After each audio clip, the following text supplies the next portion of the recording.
नमस्कार दोस्तों, कलयुग के चमत्कार संतों की वाणी में आप सबका स्वागत है। दोस्तों, हमारे चैनल पर तो चल रही है कार्तिक महात्म्य अध्याय की कथाएं, लेकिन साथ में क्योंकि दीपावली के शुभ अवसर पर इस महीने में बहुत से ऐसे शुभ दिन आते हैं जिसमें भगवान के अलग अलग स्वरूपों की, माँ लक्ष्मी की पूजा की जाती है। दोस्तों, आज दिन रविवार 23 अक्टूबर धनतेरस यानी कि धनत्रयोदशी मनाई जा रही है। ये कार्तिक मास कृष्ण पक्ष 13 त्रयोदशी को धनतेरस मनाया जाता है।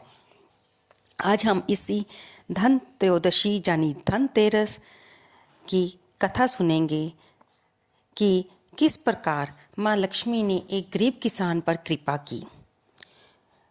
दोस्तों, इस दिन में घर में लक्ष्मी का आवास मानते हैं। इसी दिन भगवान धन्वंतरी समुद्र से अमृत कलश लेकर प्रकट हुए थे, इसलिए धनतेरस को धन्वंतरी जयंती भी कहते हैं। ये त्यौहार दीपावली आने की पूर्व सूचना देता है।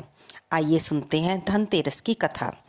एक दिन भगवान विष्णु मृत्युलोक में विचरण करने के लिए लक्ष्मी सहित भूमंडल पर आए। कुछ देर बाद लक्ष्मी जी से बोले कि मैं दक्षिण दिशा की ओर जा रहा हूँ, तुम उधर मत देखना। ये कहकर भगवान जैसे ही चले त्यों ही माँ लक्ष्मी उनके पीछे पीछे चल पड़ी। कुछ देर बाद दूरी पर सरसों का खेत दिखाई दिया और उसके बाद ईख यानी गन्ने का खेत मिला। माँ लक्ष्मी जी ने गन्ने को तोड़ा और उसे चूसने लगी। उसी समय भगवान लौट आए और ये देखकर लक्ष्मी भी पर क्रोधित होकर श्राप दिया कि तुमने बिना पूछे किसान के खेत से ये गन्ने चुराए हैं और इनका सेवन भी किया है, इसलिए तुम 12 वर्ष तक उसकी सेवा करो।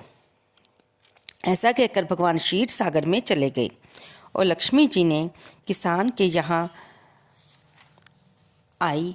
किसान के घर में उन्होंने देखा कि बहुत ही गरीब किसान था।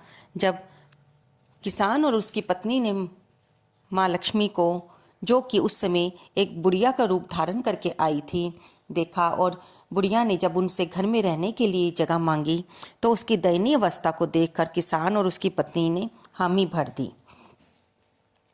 12 साल माँ लक्ष्मी उनके घर में रही और माँ लक्ष्मी के रहने से उनके घर में धन धान्य के भंडार लग गए, सोने की वर्षा होने लगी। जब 12 साल बीत गए तब भगवान विष्णु माँ लक्ष्मी को लेने आए और भगवान जब किसान के जहाँ की लक्ष्मी जी को बुलाने आए तो किसान ने लक्ष्मी को नहीं जाने दिया, क्योंकि वह 12 वर्षों में इतना जान गया था कि जब से ये बुढ़िया माँ आई है तब से उसके घर में धन धान्य की कोई कमी नहीं रही। उसकी झोंपड़ी की जगह महल बन गया था। तब भगवान बोले कि तुम परिवार सहित गंगा में जाकर स्नान करो और इन कौड़ियों को ले जाकर जल में छोड़ देना। जब तक तुम नहीं लौटोगे तब तक मैं नहीं जाऊंगा। किसान ने ऐसा ही किया। जैसे ही उसने गंगा में कौड़ियाँ डाली, वैसे ही गंगा में से 4 चतुर्भुज निकले और कौड़ियाँ लेकर चलने को उद्यत हुए। तब किसान ने ऐसा चर्या देख गंगा जी से पूछा कि 4 भुजाएं किसकी थी। गंगा जी ने बताया, हे किसान, वे चारों हाथ मेरे ही थे। तूने ये मेरे को जो कौड़ियाँ भेंट की हैं वे किसकी दी हुई हैं? किसान बोला, मेरे घर में 2 सज्जन आए हुए हैं, उन्होंने ही दी है। गंगा जी बोली, तुम्हारे घर जो स्त्री है वह माँ लक्ष्मी है और पुरुष विष्णु भगवान है। तुम लक्ष्मी को मत जाने देना, नहीं तो पुनः पहले की भांति निर्धन हो जाओगे। ये सुनकर किसान जब लौटा तो भगवान से बोला कि मैं लक्ष्मी माँ को नहीं जाने दूंगा। तब भगवान ने किसान को समझाया कि इनको मेरा श्राप था, जो कि तुम्हारे खेत में से गन्ने तोड़ने के कारण इनको मैंने दिया था और ये 12 वर्ष से तुम्हारी सेवा कर रही थी। लेकिन लक्ष्मी चंचल होती है, इसको बड़े बड़े नहीं रोक सकते। किसान ने हठपूर्वक कहा, नहीं, मैं माँ लक्ष्मी को नहीं जाने दूंगा। इस पर लक्ष्मी जी ने स्वयं कहा कि हे किसान, यदि तुम मुझे रोकना चाहते हो तो सुनो। कल तेरस है, तुम अपना घर स्वच्छ रखो, रात्रि में घी का दीप जलाकर रखना, तब मैं तुम्हारे घर में आऊँगी। उस समय तुम मेरी पूजा करना, किंतु मैं तुम्हें दिखाई नहीं दूंगी। किसान ने कहा, ठीक है, मैं ऐसा ही करूँगा। इतना कहा और सुन लेने के बाद लक्ष्मी जी 10 दिशाओं में फैल गई। भगवान देखते ही रह गए। दूसरे दिन किसान ने लक्ष्मी माता के कथन अनुसार उनका पूजन किया तो उसका घर धन धान्य से पूर्ण हो गया। इस भांति वह हर वर्ष तेरस के दिन माँ लक्ष्मी की पूजा करने लगा और उस दिन को धनतेरस कहा जाने लगा।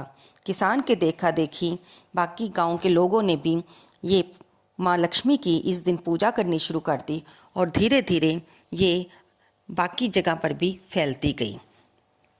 तब से इस दिन को धनतेरस कहा जाता है और इस दिन माँ लक्ष्मी का आह्वान करके उनकी पूजा की जाती है।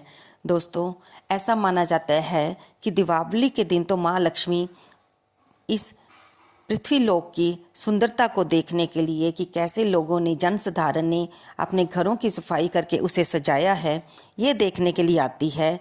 लेकिन धनतेरस के दिन माँ लक्ष्मी की पूजा करने पर वे अपने भक्तों को सुख समृद्धि से भरपूर करती हैं, धन धान्य से भरपूर करती हैं।